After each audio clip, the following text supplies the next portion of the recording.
Akala nila magagawa nilang kunin ang lahat sa akin, ang aking buhay, ang aking pag-ibig. Ngunit ang kamatayan ay simula pa lamang. Ngayon ako'y bumalik mula sa hukay, ginagabayan ng kadiliman upang pagbayarin sila. Ito ay hindi kwento ng buhay o kamatayan. Ito ay kwento ng paghihiganti. Maligayang pagbabalik sa Cinema Recap. Ngayon ay ibubuod natin ang action fantasy movie na pinamagatang The Crow. Oktubre 30 sa Devil's Night sa Detroit. Si Sergeant Albrecht ay nasa pinangyarihan ng isang krimen kung saan si Shelley Webster ay binugbog at pinagsamantalahan at ang kanyang kasintahang lalaki na local musician at gitarista na si Eric Draven ay sinaksak, binaril at itinapon sa bintana ng kanilang apartment at namatay pagbagsak sa ibaba. Ang dalawang biktima ay nagpaplano sana ng kanilang kasal sa susunod na araw sa Halloween.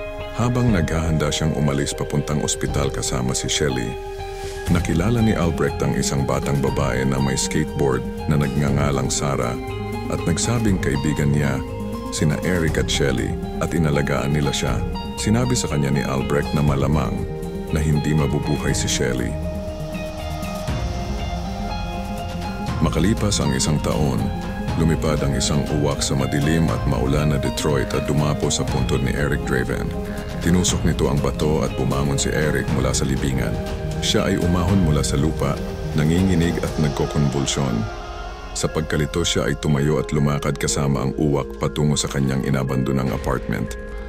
Ang mga alaala ng gabi ng kanyang kamatayan ay bumalik sa kanya habang ang responsableng gang ay tumatakbo sa lungsod at sinusunog ito.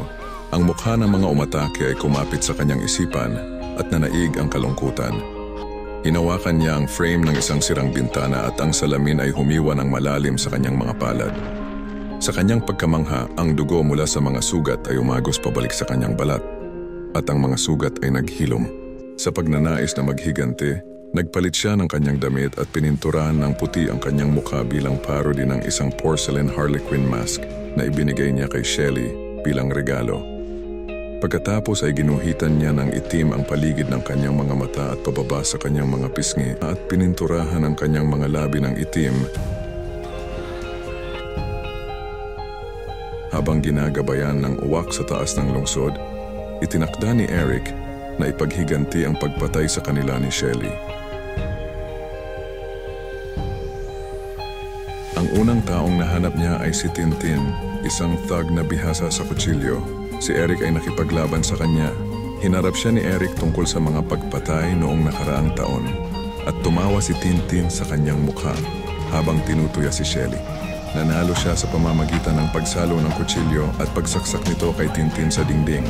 Tinapos siya ni Eric sa pamamagitan ng pagsaksak sa kanya sa bawat vital organs sa alphabetical order gamit ang kanyang sariling mga kutsilyo. Kinuha niya ang kanyang trenchcoat at nag-iwan ng hugis uwak na dugo sa dingding ng eskinita. Gamit ang mga alaala ni Tintin, pumunta siya sa pawn shop kung saan ibinenta ni Tintin ang engagement ring ni Shelley. Pinilit ni Eric ang may-ari, si Gideon, na ipakita sa kanya kung saan matatagpuan ang singsing at nakitang nakahalo ito sa isang kahon na puno ng iba pang singsing. Hinayaan niyang mabuhay si Gideon para makapaghatid ng mensahe ng kamatayan sa iba pang gang. At ibinuhos niya ang gasolina sa mga counter. Kinargahan niya ang isang shotgun ng mga singsing ng mga nawasak na buhay at nagpaputok na nagpasiklab sa tindahan sa isang napakalaking pagsabog. Nakatakas si Gideon ngunit nasunog ng husto.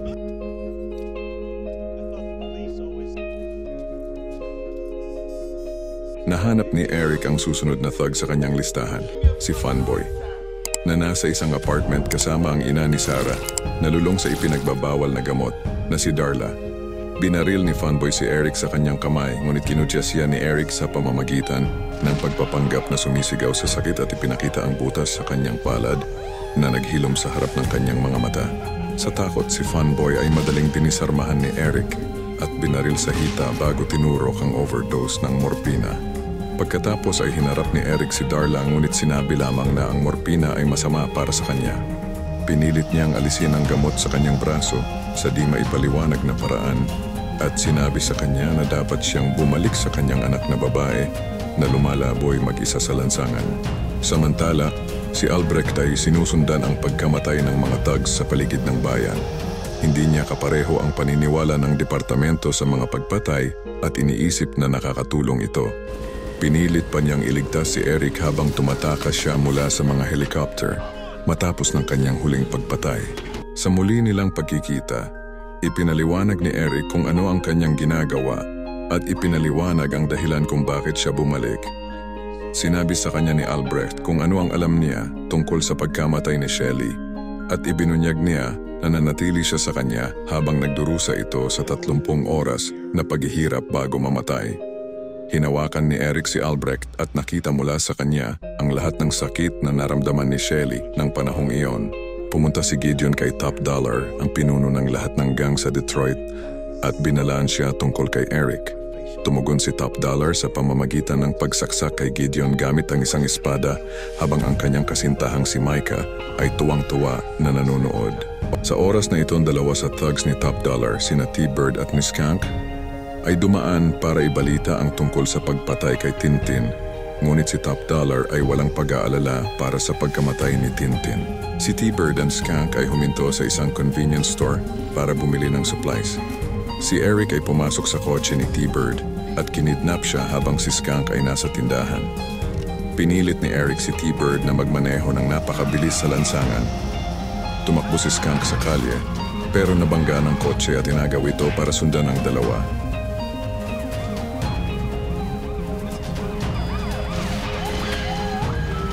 Tinali ni Eric si T-Bird sa driver's seat ng kotse na may mga pampasabog na nakatali sa kanya at hinayaan ang kotse na mahulog sa pier kung saan sumabog ito sa himpapawid at lumubog. Pagdating ng mga pulis, natuklasan nila ang isang nagliliyab na hugis ng isang uwak sa pinangyarihan. Samantala, sinubukan ni Darla na makipagkasundo kay Sarah sa pamamagitan ng paggawa ng kanyang almusal. Kahit nag-aalinlangan si Sarah sa simula ng biglang pagbabago ng puso ng kanyang ina, tinanggap niya ito at niyakap. Samantala, ang boss ni Albrecht ay pinaalis siya at sinuspinde dahil daw sa misconduct. Pumunta si Sarah sa apartment ni Eric at nagsalita sa mga anino. Pakiramdam niya na malapit lang siya. Sinabi niya sa kanya na namimiss niya sila ni Shelley, ngunit nang walang sumagot, umalis siya at sinabing naisip niyang wala na itong pakialam. Nagsalita si Eric at lumitaw sa bintana at sinabi sa kanya na kahit na hindi na sila maging magkaibigan, nagmamalasakit pa rin siya sa kanya. Si Skunk ay nagtago sa kanilang hideout at nagsalita ng kung ano-ano tungkol kay Eric. Samantala, nagbonding sina Sarah at Albrecht sa kanilang mga karanasan sa isa't isa kasama si Eric at pinag-usapan kung paano siya bumalik.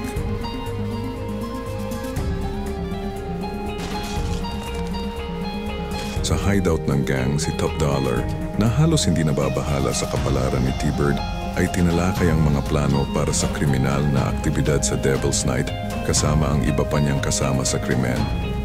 Nag-crash si Eric sa pulong at hinahanap si Skunk at tinuya ang lahat ng tao sa silid. Inutusan ni Dollar na patayin siya at lahat ng kanyang mga kasama ay nagpaputok at umalis si Eric sa malaking conference table. Bumangon siya pagkaraan ng ilang sandali at naganap ang isang gunfight. Nakatakas si Top Dollar kasama si Micah at ang kanyang tenyente si Grange. Madaling pinatay ni Eric ang lahat ng tao sa silid sa pamamagitan ng baril, kamao at espada at itinira si Skunk sa huli para itapon siya sa bintana.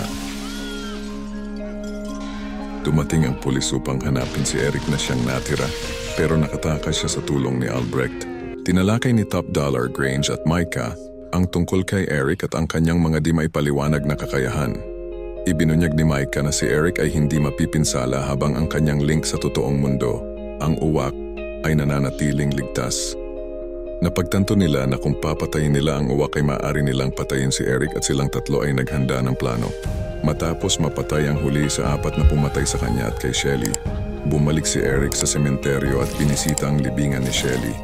Nakita siya ni Sarah doon para magpaalam at binigay niya sa kanya ang engagement ring ni Shelley bilang kwintas.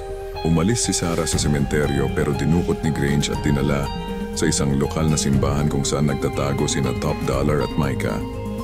Sa pamamagitan ng uwak, nakita ni Eric na nasa panganib si Sarah at pinuntahan siya nito. Ang uwak ay naunang lumipad, ngunit binaril ni Grange. Kahit hindi alam ni Eric kung ano ang magagawa ng pagkasugat ng uwak sa kakayahan niya, hinarap niya si Top Dollar. Sinabi niya na hahayaan siyang umalis kung ibibigay niya si Sarah kay Eric. Binaril ni Top Dollar si Eric at dahil wala na itong kakayahan, binugbog siya habang si Sarah ay dinala sa tuktok ng simbahan. Si Albrecht na nagpunta sa simbahan upang magsimba ay napagtanto kung ano ang nangyayari at nakipagbarilan. Natagpuan niya si Eric sa sahig at tinulungan siya patungo sa spiral staircase sa likod. Ang sugatang uwak ay dinampot ni Micah na umaasang magagamit ang kapangyarihan nito. Nagawa ni Albrecht na barilin at patayin si Grange, ngunit natamaan. Nanatili siya sa ibaba habang si Eric ay umakyat sa hagdan. Nakasalubong siya ni Micah sa kalagitnaan. Hawak ang uwak na may nakatutok na kutsilyo, ngunit tumalo ng uwak at tinusok ang kanyang mga mata, kaya nahulog siya mula sa hagdan hanggang sa kanyang kamatayan. Nakarating si Eric sa bubong kung saan hawak ni Top Dollar si Sarah. Inihulog niya siya sa bubong ngunit nakahawak siya sa ilang scaffolding habang naglalaban sina Top Dollar at Eric. Nang madistract sa paghingi ng tulong ni Sarah, si Eric ay nasaksak sa likod ni Top Dollar at umamin na siya ang may kinalaman sa pagkamatay ni na Eric at Shelly at sinabing walang nangyayari sa kanilang bayan nang hindi niya inuutos. Sinabi niya kay Eric na nasiyahan siya sa kanilang sparring at mamimiss niya ito. Ngunit bago niya ito mapatay, hinawakan siya ni Eric at ipinagkaloob ang kanyang pasasalamat sa mga krimen ni Top Dollar. Lahat ng 30 oras na paghihirap na naranasan ni Shelly ay sumalin kay Top Dollar ng sabay-sabay. Sa tindi ng sakit, nahulog si Top Dollar mula sa bubong at natusok sa isang gargoyle. Iniligtas ni Eric si Sarah at dinala siya kay Albrecht na agad na dinala sa isang ambulansya. Si Eric pagkatapos ay nawala at gumapang sa puntod ni Shelly bago namatay. Ang espiritu ni Shelly ay lumapit sa kanya at sila, sa wakas, ay muling nagkasama. Nang maglaon, binisita ni Sarah ang puntod ni Eric na muling nagsara. Nakatayo ang uwak sa kanyang puntod, hawak ang singsing ni Shelly na nawala ni Sarah nang dukutin siya. Inihulog ito ng uwak sa kamay ni Sarah. Ano ang masasabi mo sa pelikulang ito? Mag-iwan ng komento sa ibaba. At kung nagustuhan mo ang videong ito, mag-like at mag-subscribe para sa higit pang recaps. Hanggang sa muli.